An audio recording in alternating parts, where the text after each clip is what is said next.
দুই দেশের মধ্যেই চোরাপথে অবৈধভাবে পাচারের অভিযোগে গ্রেপ্তার 5। বেআইনিভাবে কাঁটাতারের বেড়া পেরিয়ে বাংলাদেশি নাগরিকদের ভারতে নিয়ে আসা ও ভারত থেকে বাংলাদেশে পাঠানোর এক চক্রের সন্ধান পেল রানাঘাট জেলা পুলিশ। গোপন সূত্রে খবর পেয়ে এমনই এক পাচার চক্রের 5 সদস্যকে গ্রেপ্তার করল ধানতলা ও হাঁসখালী থানার পুলিশ। হাঁসখালীর শিলবেরিয়া থেকেই 2 জন ও ধানতলার কুলগাছি থেকেই 3 জনকে গ্রেপ্তার করে পুলিশ। সূত্রের খবর, গত কয়েকদিনেই বাংলাদেশ থেকেই বেআইনিভাবে ভারতে আসা একাধিক বাংলাদেশি নাগরিককে গ্রেপ্তার করেছে হাঁসখালী ও ধানতলা থানার পুলিশ।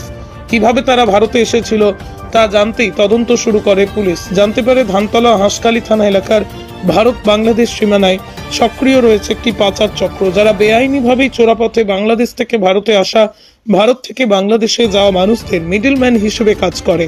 এই কথা জানার পরেই নড়ে চড়ে বসে নদিয়া জেলা পুলিশ। এরপরই ঘটনার তদন্ত শুরু করে তল্লাশি শুরু করলে পরে হাঁসখালীর শিলবেরিয়া থেকে 2 জন এবং ধানতলার কুলগাছি থেকে 3 জনকে গ্রেপ্তার করে হাঁসখালী ও ধানতলা থানার পুলিশ।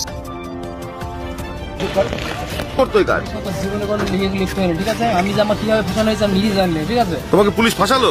আমি জানি না, আমি নিজেই জানি না আমি কি জানি। আমি এখন জানতে পারলাম যে আমার এই কেসটা ধরেছে। আমি কি বল জানতে পারলাম যে আমার এই বাংলাদেশের বর্ডারের লোক পার করার জন্য আমাকে ধরেছে। কি নাম তোমার? আমার নাম খায়রুল মন্ডল। কোথায় বাড়ি? আমার বাড়ি শিলবেরিয়া। গত 1 ডিসেম্বর 2024 আমাদের রানাঘাট পুলিশ জেলার অন্তর্গত হাঁসখালী থানা এবং ধানতলা থানার একটা সাইমালটেনাস ড্রাইভ দেওয়া হয়। সেখানে সেই ড্রাইভ দেওয়ার সময় দুটো থানায় কিছু অজ্ঞাত পরিচয় ব্যক্তি হঠাৎ তাদের নজরে আসে। তারা যখন জিজ্ঞাসাবাদ করা শুরু করলো বুঝতে পারলো যে এরা বাংলাদেশি আছে। তো বাংলাদেশি যে নামগুলো আছে, পিন্টু শেখ আছে, ওরা সোনাডাঙ্গা পিএসের অন্তর্গত, ডিস্ট্রিক্ট খুলনা, বাংলাদেশে। আর একজন আছে এমডি ইমরান, মোরেলগঞ্জ পিএসের, ডিস্ট্রিক্ট আছে বাগেরহাট। আর ধানতলা থানা থেকে যারা আছে, যাদেরকে ধরা হয়েছিল, ফাহেদ শেখ ছাপাই নবাবগঞ্জের, এমডি মাহবুল শেখ ও নবাবগঞ্জেরই আছে। আর একজন আছে যে মাইনর আছে, তাদেরকে আমরা জেজেবি বোর্ডে পেশ করা হয়েছে অলরেডি।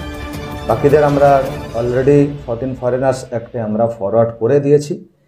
এই যে ব্যক্তিদের যারা বাংলাদেশি ন্যাশনাল আছে তাদেরকে ধরা হয়েছিল, তো তাদের এক্সামিন করার পরে আমরা জানতে পারলাম তাদের লিডিং স্টেটমেন্ট অনুযায়ী যে আমাদেরই এই ধানতলা এবং হাঁসখালীতে কিছু যারা ভারতীয় টাউট, যাদেরকে দালাল বলা হয়, দালাল চক্র, এখানেই মানে ঘাঁটি গড়ে বসে আছে। তারা ওপার বাংলার সঙ্গে যারা ওদিকে টাউট বসে আছে তাদের সঙ্গে যোগাযোগ করে এই সমস্ত কাজগুলো তারা করে থাকে। বাংলাদেশিদের এই ভারতবর্ষে পাচার করে বা এদেরকে ঢুকিয়ে দেওয়া হয়। তো এই যে জায়গাটা আছে, তারপর যে সমস্ত টাউটদের আমরা অলরেডি আইডেন্টিফাই করেছি এবং অ্যারেস্ট করেছি, তারপরেও আমরা জিজ্ঞাসাবাদ করে আরও অনেক যারা আছে টাউট এখানে বসে আছে তাদের লিস্ট আমরা পুরোপুরি পেয়ে গিয়েছি। তো এতদিন আমরা বিভিন্ন ফেস্টিভ সিজন, আপনারা জানেন পুলিশ পুরোটাই ল অ্যান্ড অর্ডারে এনগেজ ছিল। এই দিকটা নজরদারি করার মতো অতটা সময় হয়ে উঠছিল না। এখন সমস্ত মোটামুটি ফেস্টিভ সিজন কমপ্লিট হয়েছে। আমরা পুরোপুরি এই যারা টাউট আছে, আপনাদের মাধ্যমে আমরা এখন পরিষ্কার বার্তা দিতে চাই যে তাদেরকে সাবধান করে দেওয়া হচ্ছে যে আমরা এবার কিন্তু হাত ধুয়ে তাদের পিছনে লেগে যাব, কারণ আমরা এই জিনিসটা আমরা করতেই দেব না।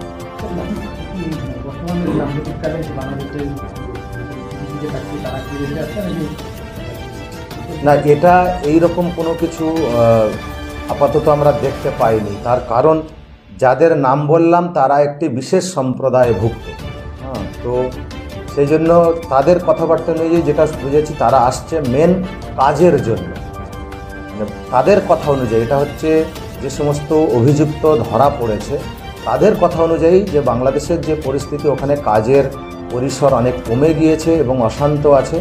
সেই জন্য তারা একটা মানে স্থিতিশীল একটা পরিবেশ তারা চাইছে এবং মেনলি কাজের জন্য তারা ভারতবর্ষে চোরাচালান করে আসছে। আজকের যেটা আছে, 5 জন অ্যারেস্ট হয়েছে ধানতলা এবং হাঁসখালী। হাঁসখালীর আছে 2 জন এবং ধানতলার আছে 3 জন টাউট, তাদেরকে অ্যারেস্ট করা হয়েছে। সেটা আমরা খতিয়ে দেখছি। আপাতত আমরা এদেরকে 14C ফরেনার্স অ্যাক্টে এদেরকে আজকে আমরা ফরওয়ার্ড করছি আর বাকি যে সমস্ত লিস্ট আমরা নাম পেয়েছি, তো সেগুলো আমরা খতিয়ে দেখে খুব শীঘ্রই তাদের বিরুদ্ধেও আমরা যথাযোগ্য প্রশাসনিক ব্যবস্থা তাদের এগেনস্টে নেওয়া হবে। Thank you. টাউটদের নাম আছে হাফিজুর মণ্ডল, সিলবেড়িয়া, হাঁসখালি; ইয়ারুল মণ্ডল, সিলবেড়িয়া, হাঁসখালি; খায়রুল মণ্ডল, সিলবেড়িয়া, হাঁসখালি। আর ধানতলার মধ্যে আছে হাসানুর মণ্ডল, ফুলগাছি, আর মহসিন মণ্ডল, ফুলগাছি। হ্যাঁ, এদেরকে আমরা কৃষিতে নিচ্ছি। এদের প্রত্যেকেরই, যা আমরা বললাম লিডিং স্টেটমেন্ট অনুযায়ী যেটা আছে, প্রত্যেকেরই এই সিলবেড়িয়া এবং ফুলগাছি থেকেই তাদের